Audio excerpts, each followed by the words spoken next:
भाइयों की मतभेद की कहानी। बहुत दिनों बाद अच्छी गहरी नींद आई। सोकर उठ जाने पर हॉस्पिटल में हूँ यह ध्यान में आने के लिए कुछ क्षण लगी। बेल बजने पर रूम में नर्स आई और बोली, गुड इवनिंग सर, कोई मिलने आया था क्या? नहीं, नर्स ने कहा। बड़ी देर सोया था इसलिए पूछा।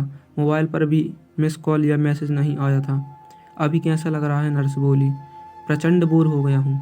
3 दिन में आए पियून अंकल को छोड़कर दूसरा कोई भी मिलने नहीं आया। सबके सब इतना भी क्या बिजी होंगे, अपना कोई हॉस्पिटल में है, इसकी कोई चिंता ही नहीं। नहीं, नर्स बोली, पर मैंने कुछ जवाब नहीं दिया उसे। सॉरी, मैं ज़्यादा बोल गई। नर्स बोली, जो सच है वही तो बोल रही हो आप, मैंने कहा। ब्लड प्रेशर चेक करते समय तो 2-3 टाइम सॉरी बोलकर नर्स चली गई। वैसे नर्स का बोलना मन को लगा। 2 शब्द बोलने के लिए नज़दीकी कोई नहीं था, प्यार से बोलने वाला कोई नहीं था। बहुत बुरा लगता था। एकदम से रोना आ गया। मन भर आने के बाद शर्ट की स्लीव से आंखें पोंछी। सर में विचारों का पंखा जोरों से घूमने लगा। अस्वस्थता बढ़ी। आज मुझे किसी चीज़ की कमी नहीं थी। बड़ा बंगला, फार्म हाउस, 3 गाड़ियाँ, बहुत सारा बैंक बैलेंस, सोशल स्टेटस सब था, तब भी मन शांत नहीं था। किसी की तो कमी हो रही थी।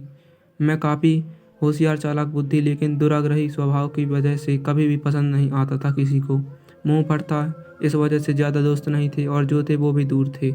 पत्नी को भी दोस्त नहीं बनने दिया, उससे हमेशा अंतर पर रखा। सांसारिक और शिशु का गृहस्थी होते हुए भी हमारे में दूरियां हमेशा थीं। पैसों की वजह से बुढ़ापे में माँ पापा के मन को भी दुखाया। बड़े भाई को फंसाकर सारी संपत्ति खुद के नाम कर ली। इतना सब करने के बाद क्या मिला? ज़्यादा पैसों के साथ विकृत समाधान और कांटे जैसा चुभने वाला अकेलापन। यह सब विचार से सिर घूम रहा था। खुद पर बहुत गुस्सा आ रहा था। मन हल्का करने की इच्छा हो रही थी। पत्नी को फ़ोन किया, पर डिस्टर्ब मत करो और कुछ चाहिए होगा तो मैसेज कर देना, ऐसा बोलकर उसने फ़ोन काट दिया। जवानी के दिनों में भी साथ नहीं रहने वाले बेटे से बोलने का तो सवाल ही नहीं उठता। फ़ोन नंबर देखते समय भैया के फ़ोन नंबर पर नज़र रुकी।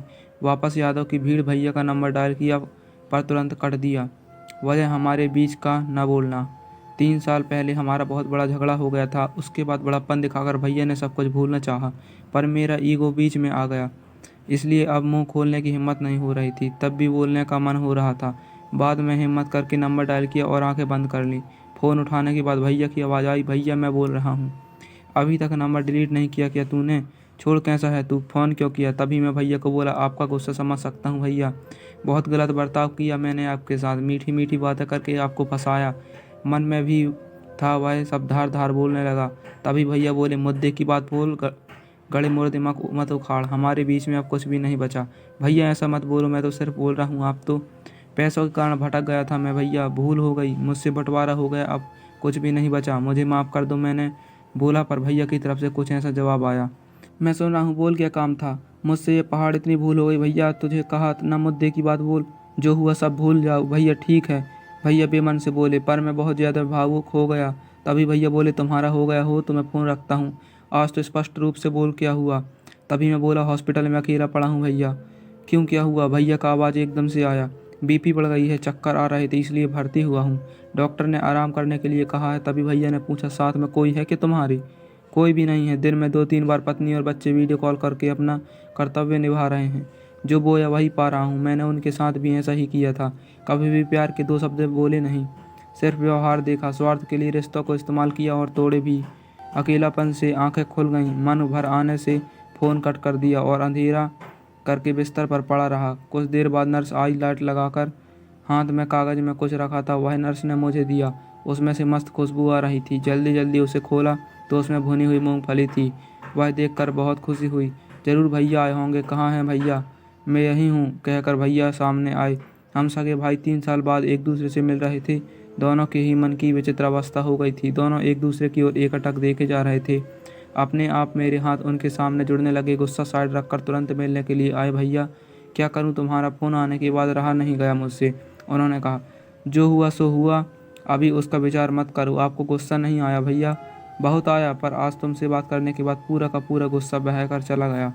तुम्हें पसंद भुनी हुई मूंगफली ले ली और जल्दी यहाँ आ गया भैया।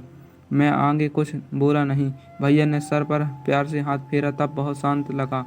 गुस्सा कभी भी रिश्तों से ज़्यादा बड़ा नहीं होता। पुरानी बातों को चिपक कर रहने का दर्द खुद को ही ज़्यादा होता है। एक बात हमेशा ध्यान में रखना, हमारा रिश्ता मतलब फेविकोल का जोड़। भैया बचपन में देते थे, वैसे ही मूंगफली के दाने छीलकर मुझे देकर बातें कर रहे थे। वह भुने हुए दाने के स्वाद अफलातून था। अनजाने में कचरे के डब्बे पर ध्यान गया। उसमें मूंगफली के छिलके की जगह मेरा ही ईगो मुझे दिख रहा था।